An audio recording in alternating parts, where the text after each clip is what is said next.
A freeze warning for most of our area may have lifted already this morning, but that return to chilly temperatures served as a reminder about keeping our pets safe from the cold. We expect more cold snaps to come. So today we have someone joining us to talk more about how to protect our animals. Suzie Chase with Austin Pets Alive. Thank you so much for being here. Thank you so much for inviting me to be here to talk about this very, very important topic. Absolutely. You know, over half of the Austin homes have an animal in the home. So we think it's really important that everyone pays as much attention to our winter weather warnings as the summer weather warnings that we give as well. You guys know that full well at Austin Pets Alive. A lot of your facilities are outside. So talk about ways that you all keep the animals at the shelter safe when it gets cold like this. Sure. So we really depend on our volunteers to help out at Austin Pets Alive, and they put down the tarps outside of our shelter so that we can keep the dogs protected. Our cats are in a cattery, but as long as we have power at the shelter, we're keeping our pets well protected. They also go in an indoor enclosure at nighttime, but really what we depend on is people in the community to come out and foster an animal during the winter weather so that the animal can be kept indoors in the warmth. We do want to mention a little bit later towards the end of the interview about ways people can help out. But for those at home who have cats and dogs and other animals, what would be your suggestion about ways to keep them from getting hurt or sick during the cold? Thank you so much, Will. It's really important that people bring their pets indoors. We know a lot of people have outdoor cats and dogs. If they can keep them indoors when the weather is cold, that helps their bodies. Also, when you take your pet outside, put a sweater or jacket on your dog. I got this sweater at the Austin Pets Alive thrift store. It's super easy to put on your animal and it keeps them warm. One of the things that cats do is they will go into under a car hood to be kept warm near a car's engine. So when you go out to your car in the morning or truck, just knock on the hood so that it'll get the cat out of there in case one is sleeping in there.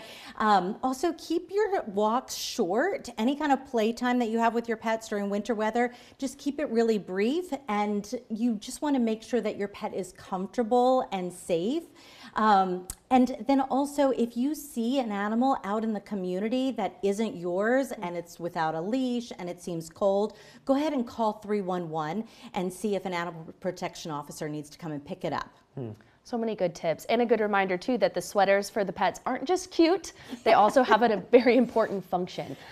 Okay, I do want to ask, if someone is worried that their pet maybe has been exposed to the cold and is experiencing some health problems, what are some signs or symptoms that people should be on the lookout for? Sure, look at your pet's paws and ears and see if it's like white or discolored or gray. See if your pet is shivering or shows signs of hypothermia. That's something that you want to watch out for and probably call a veterinarian. Yes, and during these winter months, the holidays are often a time when people think about giving back to the local nonprofits that are serving all kinds of different interests, including for the animals. So if someone should want to be able to give to Austin Pets Alive, what kinds of help are you in need of most?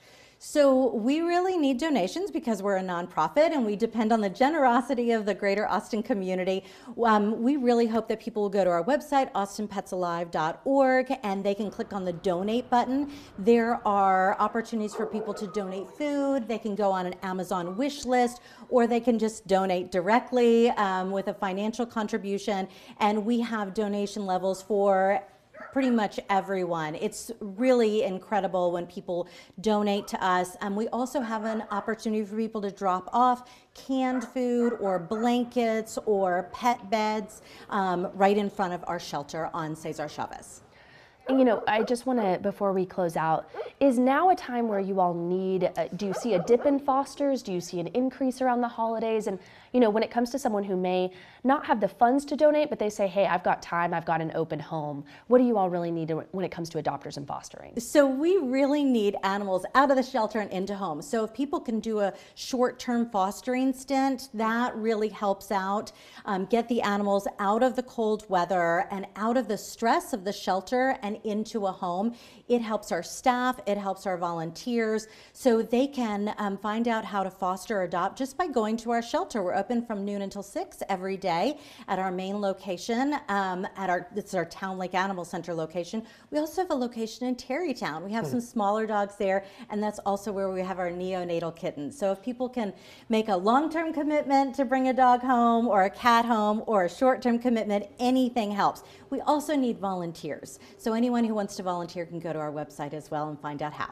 And I hope people out there are listening. Yes, same here. Thank you. Well, Suzie Chase, we appreciate you being here once again. Suzie Chase with Austin Pets Alive.